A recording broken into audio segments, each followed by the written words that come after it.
First, we framed our kitchen counter using 2x4s, 3/4-inch plywood, and concrete backer board. Once this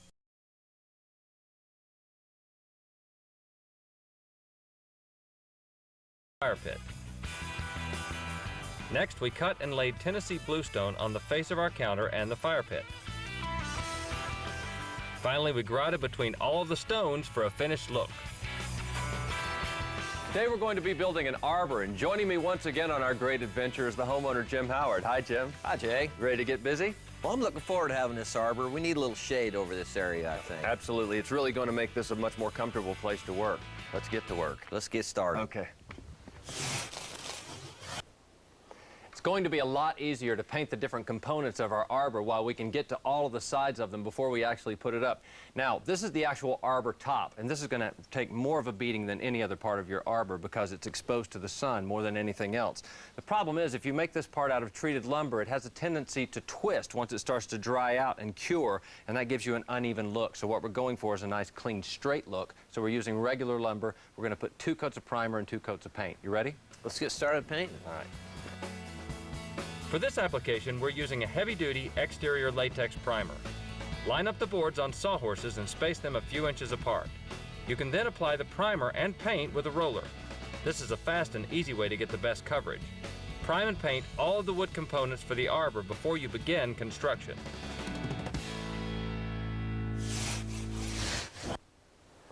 Okay, Jim, what we're going to be doing now is setting in our corner post bracket. This is a very interesting piece of material here because you can see it's got this little inset here. That's because we're going to have a bolt that's going to actually come up through this hole, but it gives you plenty of room to screw the nut down and it doesn't get in the way of the wood. So we want to set this into place right on our outside corner. Okay. And make some marks. Just kind of cover our little blue line there that we snapped. Right, exactly. And then let's just, we'll go around this circle. And then we'll mark these 2 little circles here. Now we're going to mark the center of that where we actually drill, right? Yeah, let's just put an X right there. Now the next step is we're going to be using a masonry bit to actually drill down in and make this larger hole, and then we'll use a smaller masonry bit for these 2 holes. But this is sort of the cool application here. This is called a wedge anchor. And the way it functions is it goes down into the ground. You see that little sleeve there? It's got a little slit in it. What happens is once you get that down into your pad, you put the bolt on and you start to tighten it up, and it pulls this whole thing up, and that little sleeve grabs and pulls down. Start by drilling through the stone and into the concrete pad using a 3/4-inch masonry bit. Drill to the correct depth. Hammer in the wedge anchor and test fit the bracket. Mark the holes again for smaller screws and then drill those 2 pilot holes. Finally, brush away the excess dust before attaching the base plate. Let's see how we did. Just right. Well, that lines up real good. Absolutely. To attach the base plate, place 2 washers and the nut over the wedge anchor and tighten down securely. Next, insert the concrete screws using a cordless drill. All right, Jim. Get our first one in place. Next, position the post in the base plate. This plate will not only anchor the post, but it will also keep it off the patio to help prevent rotting. Make sure that all 4 sides of the post are level before attaching the post with wood screws. Okay. All right, so when you get it where you like it, then I'll drive in these screws. I think we're ready to start. Go ahead, start putting the screws in.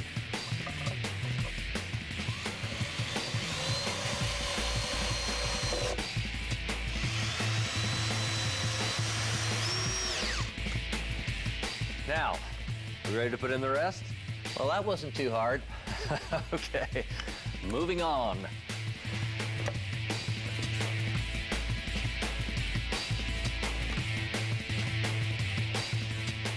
What's your side look? It's great.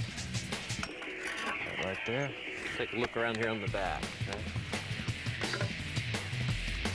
Yeah, I think it's ready to go, Jay.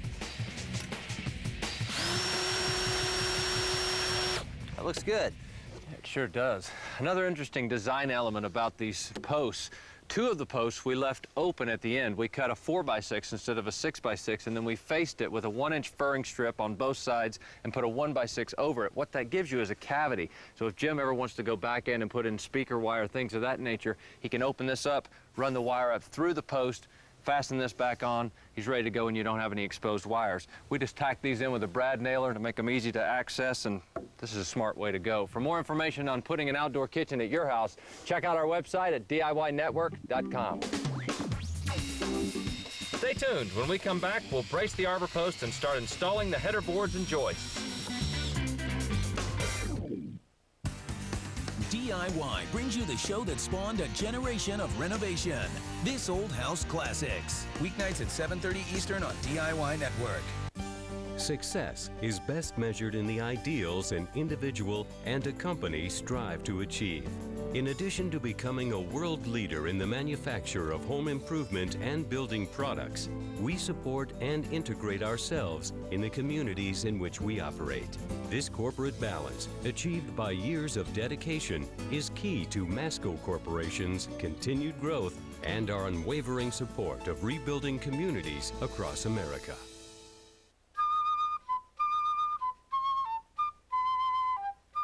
People who love their pets this much don't shop in a supermarket. Supermarkets are for people. Petco is for pets. Petco, where the pets go. Bravo. What should we do with their hair today? Wear it up, down, spike it. People who love their pets this much save with the Petco Pals card. Save $2 plus get 10% more food free inside select bonus bags of Science Diet, Pro Plan, and Iams dog food. Petco, where the pets go. This week on the DIY Workshop, your home, make it safe. Protect your family. Protect your home with step-by-step instructions on safety techniques inside and out. Lock up potential hazards in the kitchen. Keep intruders out with a security system. And learn how to plan your escape route during a fire. Plus, new technology that will turn your house into a smart house. Your home, make it safe. All this week at 6:30 Eastern on DIY Network.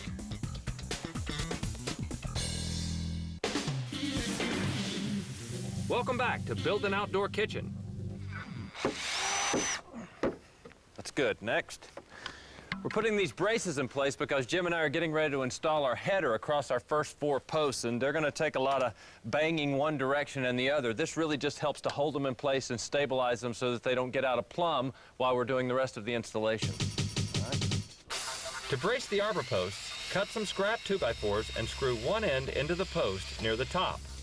Drive a stake into the ground and make sure that the post is level and plumb, and then drive another screw through the 2x4 and into the stake.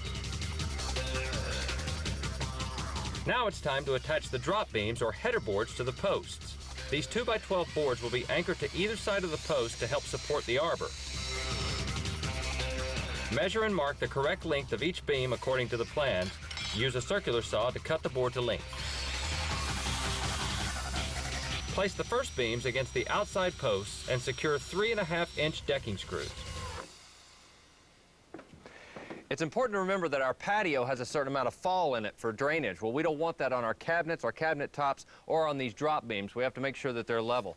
So once we get them set, we have to make sure that this one's level because the next one's going to play off of that. Everything looks good and square that way. So we'll just take these measurements and apply them down there. This is great.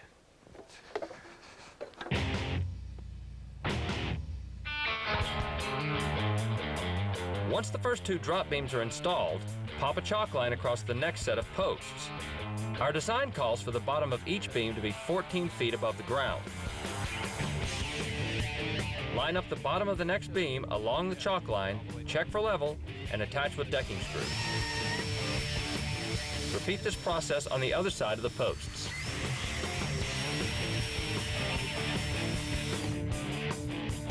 Once all of the drop beams have been screwed into place, it's time to permanently secure the structure. Using a 12-inch wood bit, drill a pilot hole through the drop beams and post.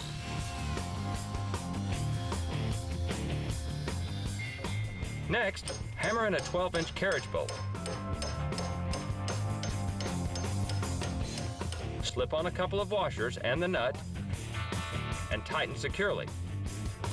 Place 2 carriage bolts at every post location. Once all of the beams have been installed, prime and paint the ends of each board using a small brush.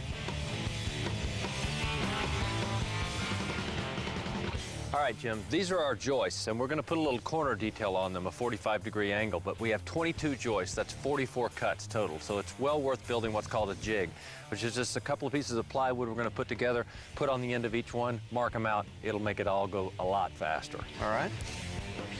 To make a jig, cut a 45-degree angle on both sides of a 3/4-inch piece of plywood and attach a 3-inch strip to the leading edge. Slide the jig into place on the first end of the joist and mark the angle. Use a circular saw and cut along the marked line. After cutting the first end of the joist, just move the jig down to the other end, mark, and cut the same way. Stay tuned. When we come back, we'll finish installing the arbor for our outdoor kitchen. Welcome to Trips Tips. Tip 20, distance. You know how important that is. Everyone's talking about it, especially when it comes to moving. That's when to call Pods. They let you pack and move coast to coast at your own pace and schedule. A pod is delivered right to your home and picked up and moved whenever you're ready. You can even store it at a Pod's dry and secure warehouse. Pods makes one of life's biggest hassles a lot less stressful and a lot more convenient. Pods. For moving or storage, call 1-888-776-POD. Man, it is drafty upstairs. Maybe it's time I go back to heating the house, huh? Actually, propane furnaces deliver warmer air than electric heat pumps. And they last up to 10 years longer. You'd think everyone would like that. Learn more about the lasting value of propane at usepropane.com.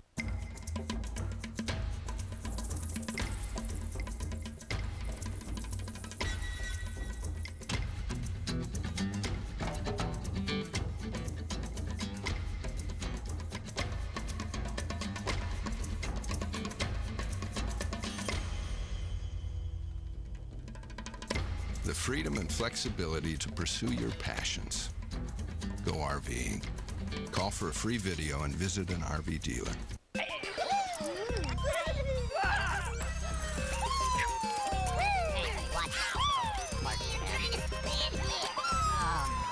What do you know about computers? My daughter definitely knows how to use a computer better than I do half the time, and she's 3 1/2. Hi, I'm John Scher, CEO and founder of Video Professor. You know, I've been hearing comments like that for over 14 years now. Listen to this. I did the Excel, and it was a lot of fun. I had a real good time. I learned a lot. The difference? Just an hour with one of my CDs, and they're easy to use. The CD plays like a video on your computer screen. Just follow the step-by-step instruction. If you call now, I'll send you one free. You just pay a small shipping and handling. Well, the reason I'll do this is because I know that once you try my product, you'll come back to us for all your computer learning needs. You know, if you can't learn, I'll even refund your shipping and handling. So, learn a new skill in less than an hour. Try my product. I think that's the most fun I've had, learning something about the computer. To get your free computer learning CD, you must call now. Call 1-800-320-8183.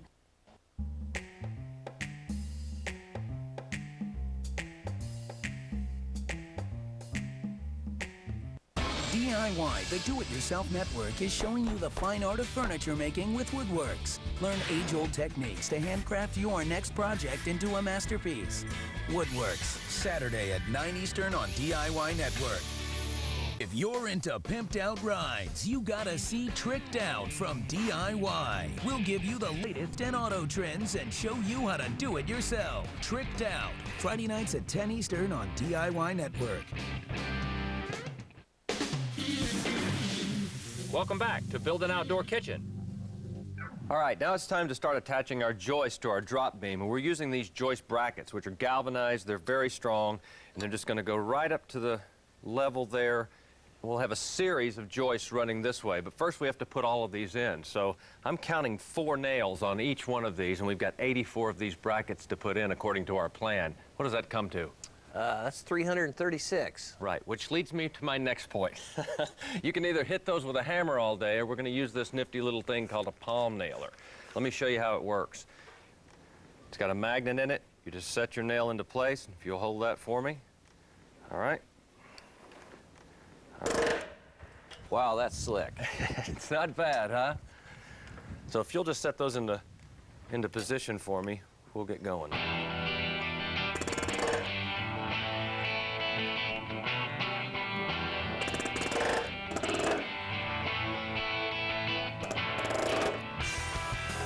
These palm nailers are powered by a standard air compressor. If you don't own a palm nailer or compressor, you can rent one at your local rental store. They'll have everything you need for the job. According to our plans, we're attaching each joist bracket at 16 inches on center, so having a palm nailer makes this a breeze. All right, Jim, let's set this in place. All right, I'm on my mark here. Are you? Okay, good. You ready for me to nail it? Yeah, go ahead and nail it in. We'll put this first one in, and then we'll go down and we'll put one all the way at the other end. We'll put a string line out there on that end and run it down, and then all of our ends will come right up to that line. Okay. And keep us straight. Great. Hand that over here to me. Hand me the nails. All right, I'll get my ladder moved so I can get the other side. There, that's good right there. After the first joist is installed, nail the next one at the far end. All of the other joists will line up with these first two. Start by tacking a nail into the ends of the first two joists and run a string line between the two. Then line up the rest of the joists so that the ends touch the string line. Bling!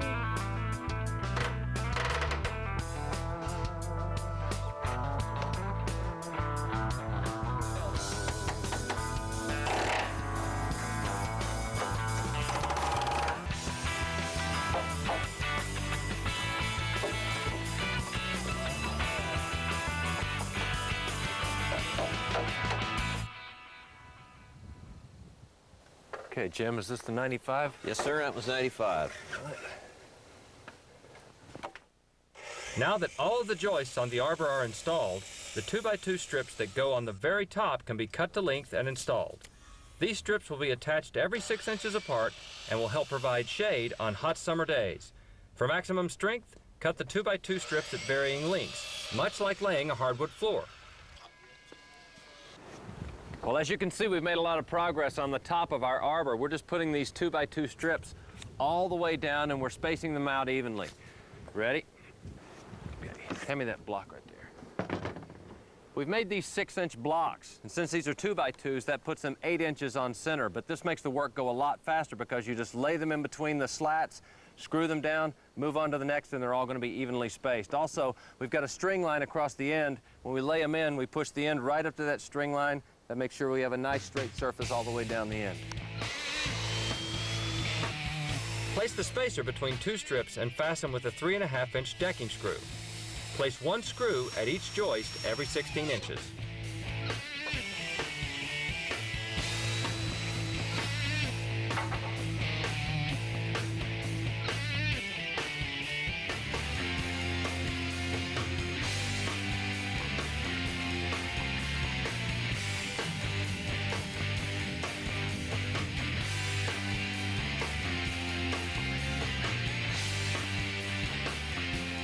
Stay tuned. When we come back, the ultimate in repelling Mother Nature.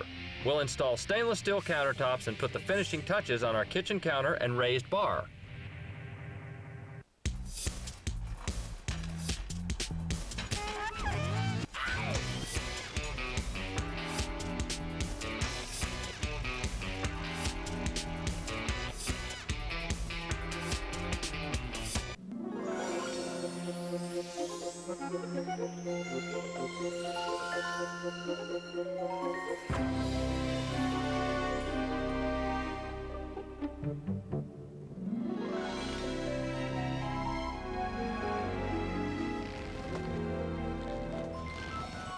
The beauty of a Mohawk carpet is just too hard to resist. Mohawk makes the room. Celebrate Mohawk's anniversary in October. Visit your local Mohawk dealer today and save on beautiful Mohawk flooring at the lowest prices of the year. No payment, no interest until March 2006. Call now for a Mohawk Floorscapes or Color Center dealer near you. We are not doctors. We are not researchers. But we can help save lives. We are cooks. Now we'll join together to help fight breast cancer. KitchenAid presents Cook for the Cure. This month, when you purchase select KitchenAid appliances, donations will be made to the Susan G. Komen Breast Cancer Foundation. And you'll receive a thank you gift from us. KitchenAid, great things happen in the company of cooks. For a limited time only, find Kellogg Cash in specially marked boxes of Kellogg cereal. Use it to bid online for exciting Disneyland Resort collectibles and experiences to share with those you are most attached to. Visit kelloggcash.com for details.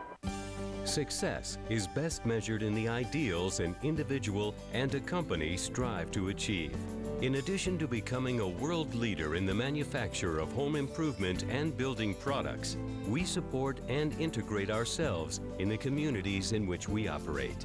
This corporate balance, achieved by years of dedication, is key to Masco Corporation's continued growth and our unwavering support of rebuilding communities across America. Welcome back to Build an Outdoor Kitchen. Set that in place there. Great. Now it's time to start installing our countertop. Now this is going to be covered with a shell of stainless steel, but we wanted a good strong support underneath. You can see we've glued and screwed 2 pieces of 3/4-inch plywood together. And also over on this side, we're using what's called a lap joint. One side is going to slightly overlap the other side. That means that you're not having a dead end of wood here butting up to another dead end, and that's just a much stronger way to go. Also, we've cut in a place for our sink. We've rounded these corners around to make sure that our sink's going to drop down into place. And now it's just a matter of sliding it in, securing it good and tight, and then we'll set it down into our framing members just using our screws. To fasten the countertop base, place a 3.5-inch decking screw every 6 to 8 inches apart. Make sure you attach directly to the framing studs underneath for maximum strength. All right, we're good here. We're good here. Let's go get a countertop, shall we? Ready for it. All right. All right, we have our stainless steel countertop ready to install, but we've got a little prep work to do first. Jim, what we're going to do is cover both of these surfaces with a little bit of this construction adhesive. It's important that we go all the way around the perimeter of the countertop, and then we're also going to put some down here on the plywood. And then try to keep your beads in this middle section about 3-4 inches apart so it gets good coverage. Okay. So this stuff is just going to glue it to our counter, is that what it's for? Yeah, that's right. And then once we have it down in place, we'll weight it down to really make sure that we press that adhesive into this plywood. All right. Okay?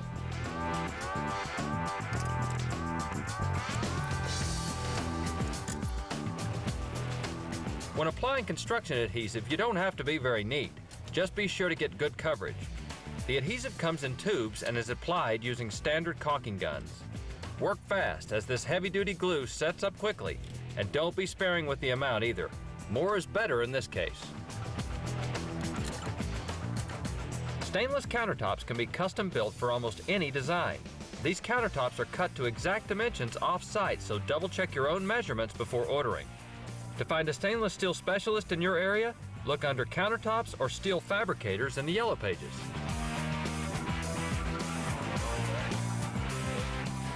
There we go. I'm going down here.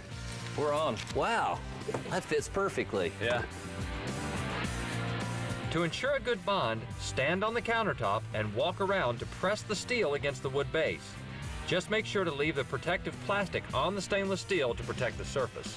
I guess I'm not quite the heavyweight. Let's get something to make it better. Okay. Well, we'll get something so that you don't have to stay up there all day, all right?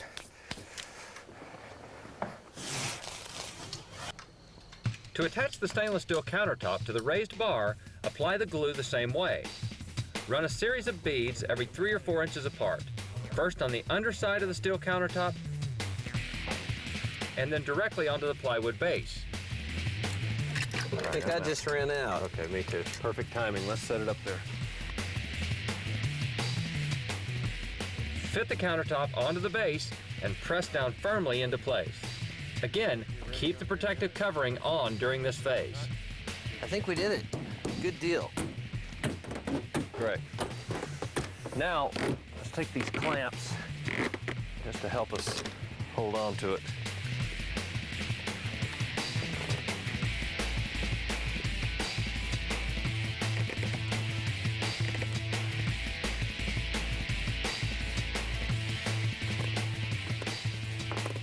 What do you think?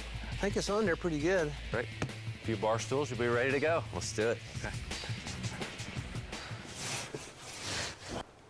Well, we've attached our backsplash in the same way that we attached our countertop, but there's a little trick for keeping it clean because you can see we've allowed for this grout line here to tie the stone into the stainless steel. Let me show you this one. I'm going to take this regular kitchen plastic wrap, pull it down this way, and what we want to do is get a good taut edge on it and try to run it right underneath that edge. That looks great.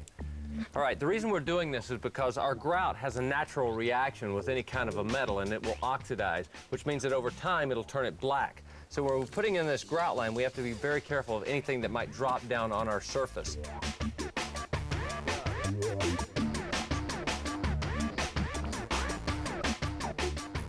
To grout the backsplash, mix up a batch of brick mortar and fill a grout bag. Push a bead of mortar into the space. Try to be neat with the grout around the stainless steel. A mason's finishing tool works well to keep the grout flush with the backsplash edge. Keep a bucket of water and sponge nearby for easy cleanup.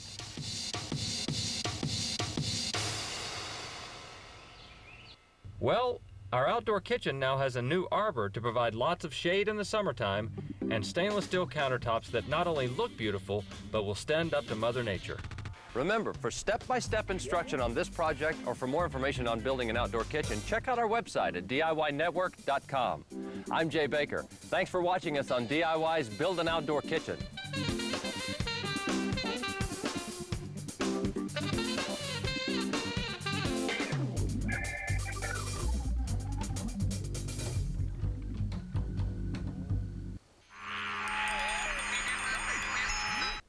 Welcome to another DIY kit. Everything you need to complete a do-it-yourself project.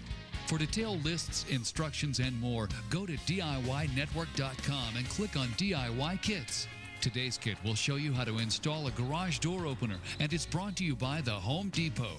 To get started, you'll need a garage door opener, a drill with a 7/32 drill bit, a ratchet and sockets, a carpenter's level, an adjustable wrench, wire strippers, a Phillips screwdriver, a tape measure, and a stepladder. Here's something that's no fun, especially on a rainy day, but you can make life a little easier by installing a garage door opener.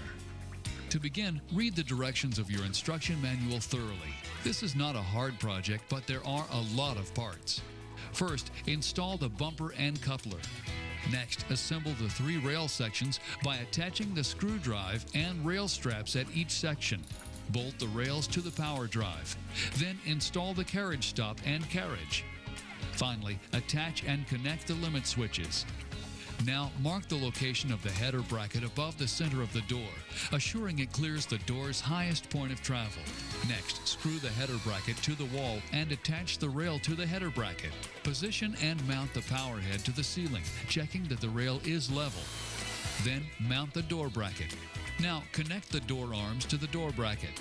Mount the sensors on either side of the garage door frame. Then, route the wiring to the power head.